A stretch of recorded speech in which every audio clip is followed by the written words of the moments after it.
Good morning प्यारे बच्चों, हार्दिक स्वागत है आपका हमारे यूट्यूब चैनल स्टडी क्लास में। तो बच्चों, आज का टॉपिक आप सभी के लिए बहुत ही वेरी मोस्ट इम्पोर्टेंट होने वाला है।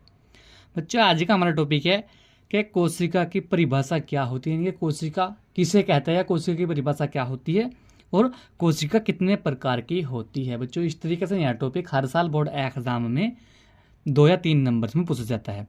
तो बच्चों, आज की इस छोटी सी वीडियो के माध्यम से हम आपको बहुत ही सिंपल भाषा में बताएंगे कोशिका की परिभाषा और कोशिका कितने प्रकार की होती है। तो बने रहना वीडियो में लास्ट तक। जो हमारे चैनल पर आप पहली बार आए हो तो हमारे चैनल को सब्सक्राइब करें और बेल आइकन को प्रेस करें, जिससे कि आने वाली नेक्स्ट वीडियो का नोटिफिकेशन आप सभी को मिलता रहे। तो देखिएगा बच्चों, कोशिका की परिभाषा और कोशिका कितने प्रकार की होती है। देखिए कोशिका की परिभाषा। कोशिका शरीर की सबसे छोटी संरचनात्मक और क्रियात्मक इकाई होती है।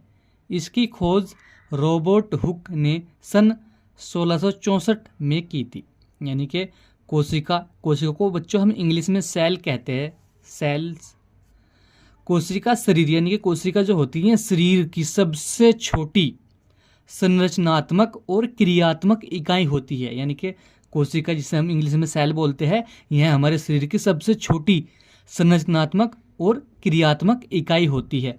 और इस कोशिका की खोज जो है रॉबर्ट हुक एक वैज्ञानिक था, उसने सन 1664 में की थी। ठीक है, कब की थी? किसी भी एग्जाम में आपसे ये भी पूछ लिया जाता है कि कोशिका की खोज कब और किसने की थी। तो कोशिका की खोज रॉबर्ट हुक ने सन 1664 में की थी। ठीक है बच्चों, इसके बाद देखिए, प्रत्येक कोशिका की आकार और आकृति अलग अलग होती है। यानी कि जितनी भी हमारे शरीर में कोशिका यानी कि सेल्स होती है, इनकी आकृति और आकार अलग अलग होती है सबकी। इनके प्रत्येक कोशिका, इनकी जितनी भी कोशिकाएं हमारे शरीर के अंदर होती है, उनका सबका आकार और आकृति अलग अलग होती है। बच्चों, यह भी एक वेरी मोस्ट इंपॉर्टेंट पॉइंट होता है कोशिका के बारे में। ठीक है बच्चों, इसके बाद देखिए कोशिका कितने प्रकार की होती है।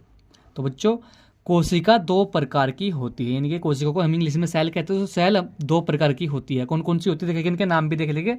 कोशिका कितने प्रकार की, 2 इनके नाम देखिएगा बच्चों।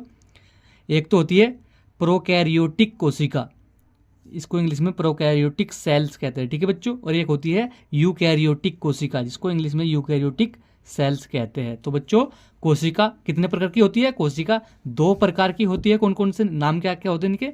प्रोकैरियोटिक कोशिका यानी कि प्रोकैरियोटिक सेल, यूकैरियोटिक कोशिका यानी कि यूकैरियोटिक सेल। तो बच्चों, आज की वीडियो में यही था कि कोशिका किसे कहते हैं या कोशिका की परिभाषा क्या होती है और कोशिका कितने प्रकार की होती है। तो बच्चों, हमने आपको बहुत ही सिंपल भाषा में समझाया, क्योंकि यह टॉपिक बच्चों हर साल बोर्ड एग्जाम में 2 या 3 नंबर्स में पूछा जाता है। और खासकर कक्षा 10वीं क्लास और 12वीं क्लास के छात्रों के लिए यह टॉपिक बहुत वेरी मोस्ट इंपॉर्टेंट टॉपिक है। तो बच्चों, आज की वीडियो में यही था। वीडियो कैसा लगा, वीडियो को लाइक कमेंट शेयर करें। मिलते हैं ऐसे ही के लिए नेक्स्ट वीडियो में, तब तक के लिए bye bye, have a nice day.